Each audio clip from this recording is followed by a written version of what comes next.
aí, como que vocês estão? Espero que vocês estejam bem.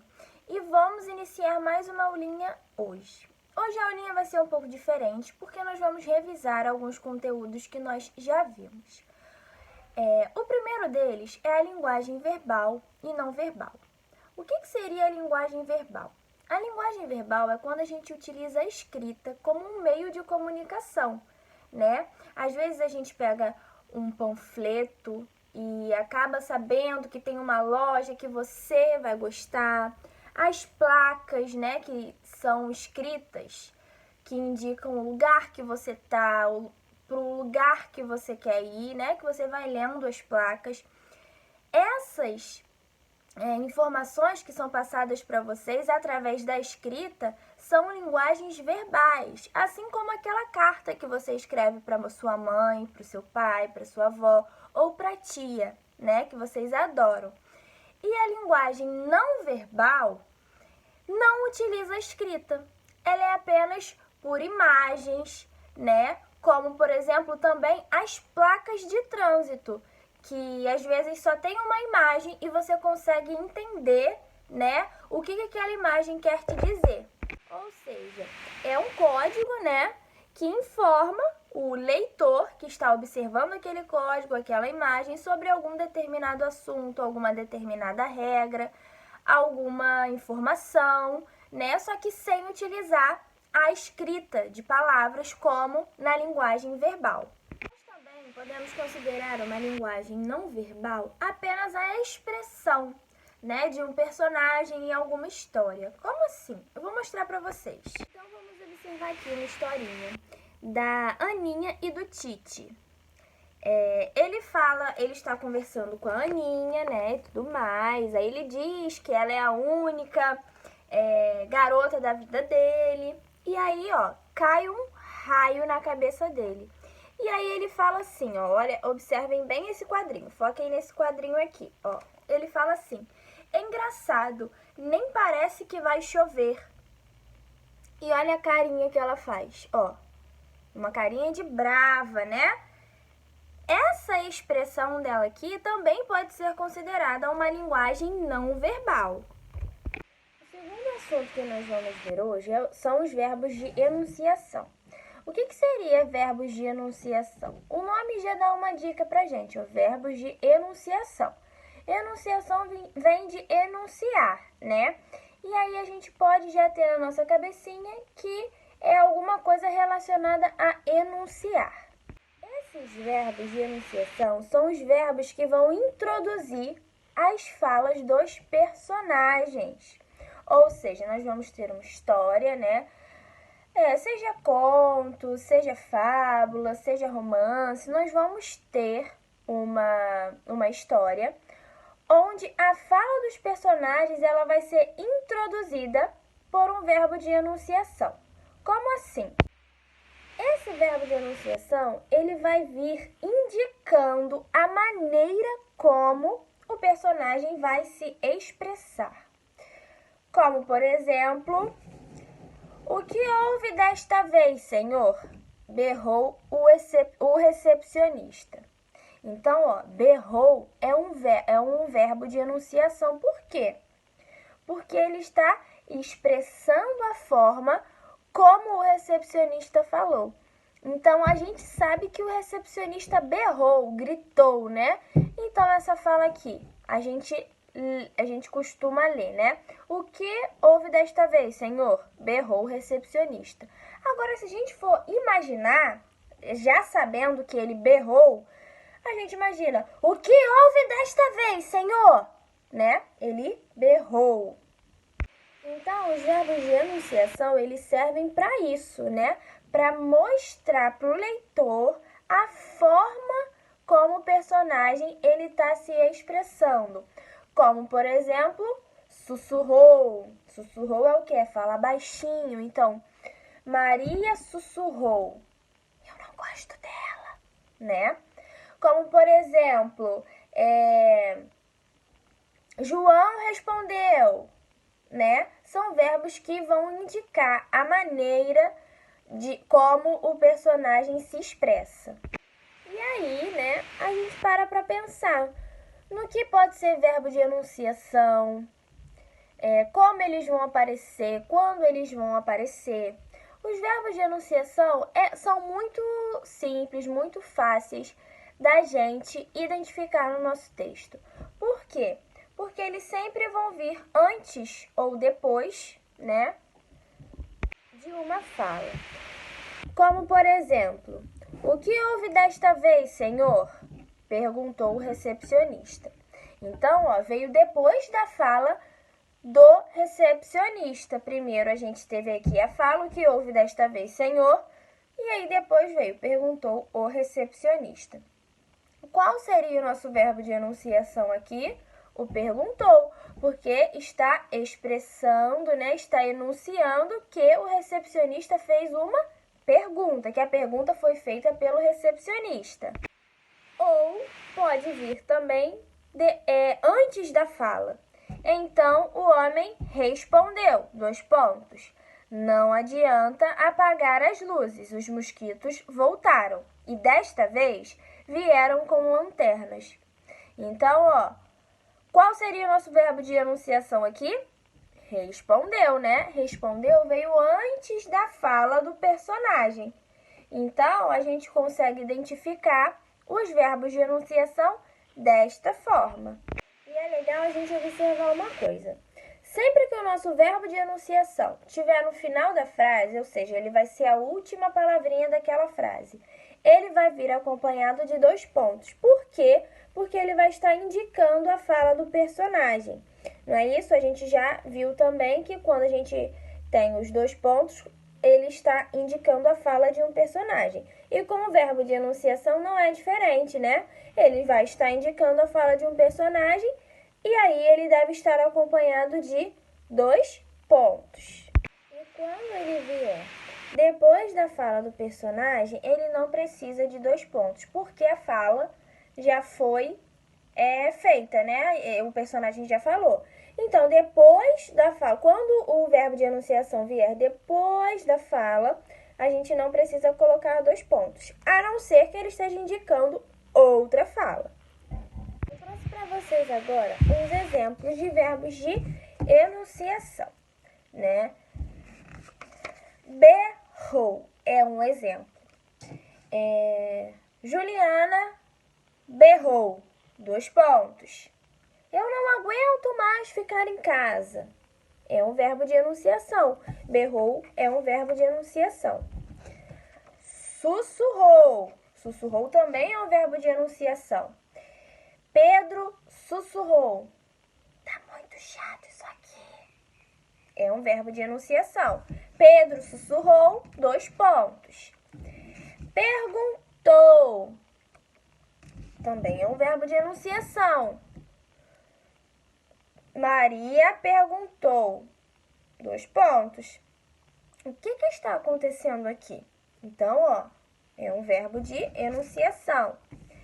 Respondeu. Respondeu, ele pode vir antes, pode vir depois, assim como perguntou, né? A gente precisa ter essa noção de que eles podem vir antes ou podem vir depois da fala. Quando vir antes da fala, a gente usa os 2 pontos. Respondeu. Pode vir antes ou depois. Maria respondeu, 2 pontos. Ou a fala respondeu Maria, né? E sugeriu. O garçom sugeriu um prato de batata fritas, né? Sugeriu é um verbo. Então, o verbo de enunciação é isso. Ele vai indicar a fala do personagem, como o personagem se expressa, né? E ele pode vir antes da fala ou depois da fala. Lembrando que quando ele vir antes da fala, ele precisa estar com os 2 pontos, porque a gente viu, né, que a fala, quando o personagem vai falar, para indicar a fala de um personagem, a gente precisa dos 2 pontos. Nós vamos ver também o enunciado. O que seria o enunciado? Como o próprio nome já diz, vem de enunciar. O que é enunciar? É quando eu vou dizer alguma coisa, né? E o enunciado, ele vem para dizer, é como se fosse predizer alguma coisa, ele vem enunciar sobre algum assunto para você. Em algumas vezes, ele vem em forma de pergunta, e aí você observa o enunciado da pergunta, né? E consegue respondê-la. Em outras vezes, ele vem em forma de frase, de texto ou até mesmo de imagens, né? Então, o enunciado, ele vai te dizer alguma coisa que você ainda vai ver. Ele vai enunciar para você, né? É como se fosse um aviso do que você verá. Nós vamos falar hoje também sobre outro tipo de texto, outro gênero textual, né? Nós vimos a notícia e agora nós vamos falar sobre o texto expositivo. O que seria esse texto expositivo? O texto expositivo, então, né, ele não é nada mais, nada menos um texto que ele tem a função de fazer com que o leitor ele adquira, né, mais conhecimento. Então, o texto expositivo, ele procura informar o leitor de algum assunto específico, né, de alguma informação, para que o leitor possa sair, né, dessa leitura sabendo, entendendo e acrescentando, né, esse novo conhecimento para a sua vida. E é importante saber que nesse texto expositivo, o autor, ele não expressa sua opinião. Então, ele vai escrever o texto, mas ele não vai dizer o que ele acha. Ele vai colocar ali, né, resultados de estudos, de pesquisas feitas, né, de informações que foram estudadas, né? Mesmo ele concordando ou ele discordando, ele vai colocar ali o que foi estudado. E assim você vai ter mais conhecimento sobre aquele assunto. E o próximo assunto que nós vamos falar é a acentuação gráfica das palavras paroxítonas. Primeiro, nós precisamos lembrar o que são as palavras paroxítonas, né? As palavras paroxítonas são as palavrinhas que possuem a sua sílaba tônica sendo a penúltima, ou seja, a sílaba mais forte dessa palavrinha é a penúltima sílaba. Então, vamos lá. Nós vimos que a oxítona é a última sílaba, a paroxítona é a penúltima. E aí, quando que essas palavrinhas paroxítonas, elas vão ser acentuadas? É isso que a gente vai descobrir. Então, vamos lá. Essas palavrinhas, elas vão ser acentuadas quando elas terminarem em i ou is, us, an ou as, ou ans, né? Ão ou ãos, ou uns, em L, N, R, X ou PS. Quando essas palavrinhas terminarem com essas letrinhas aqui, com algumas dessas combinações ou com algumas dessas letrinhas, elas vão ser acentuadas. E também quando elas forem terminadas com ditongo. O que é um ditongo? É o encontro de duas vogais. Então, se a minha palavrinha terminar com algumas dessas letrinhas aqui, ou em ditongo, que são duas vogais juntas, né? Ela vai ser acentuada. Vamos observar um exemplo para ficar mais fácil, né? Então, aqui nós temos nylon, terminou com N. N nós temos aqui, né? Em uma das terminações, quando as palavrinhas são acentuadas. Então, nós vamos acentuar. Zíper, terminou com R, também temos aqui. Então, também vamos acentuar. Bíceps, PS, vamos acentuar. E aquário terminou em um ditongo, ou seja, tem duas vogaizinhas juntas. E, na verdade, é uma vogal e uma semivogal, mas isso vocês vão aprender um pouquinho mais pra frente, tá? Então, vai ser acentuada também. Vamos lá, então, para o nosso último assunto da revisão, que é a concordância verbal. O que seria isso? Olha, a gente pode observar o nome, concordância verbal. Verbal lembra o quê? Verbo, né? Então, é a concordância do verbo. Então, esse verbo, ele concorda com o quê? O que quer dizer concordância verbal? Quer dizer quando o verbo, ele precisa concordar com o nosso substantivo ou o nosso pronome da nossa frase. Se o nosso pronome está no plural, o nosso verbo também precisa estar, né? Então, é essa concordância entre o verbo, né, com o pronome ou o substantivo. Então, vamos para um exemplo. Eu tenho aqui, o atleta terminou a competição em primeiro lugar. O atleta. Eu posso substituir esse o atleta por algum pronome? Posso, por ele, né? Sendo o pronome ele e estando no singular, o meu verbo deverá estar também no singular. Por isso está terminou, ó.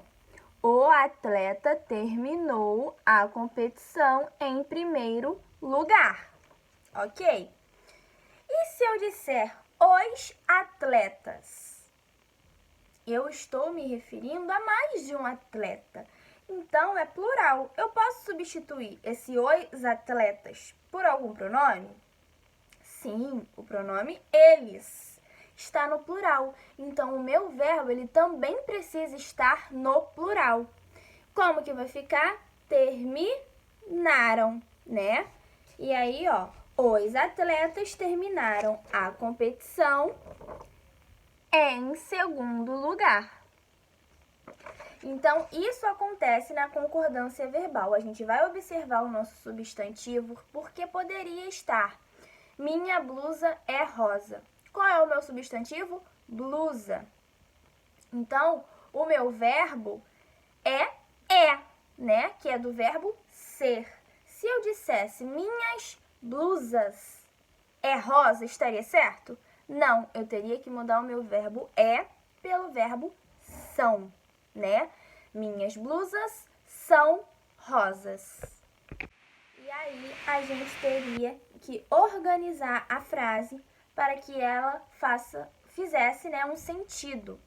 Porque a concordância verbal é isso. A gente precisa de uma frase onde todos os elementos se encaixem.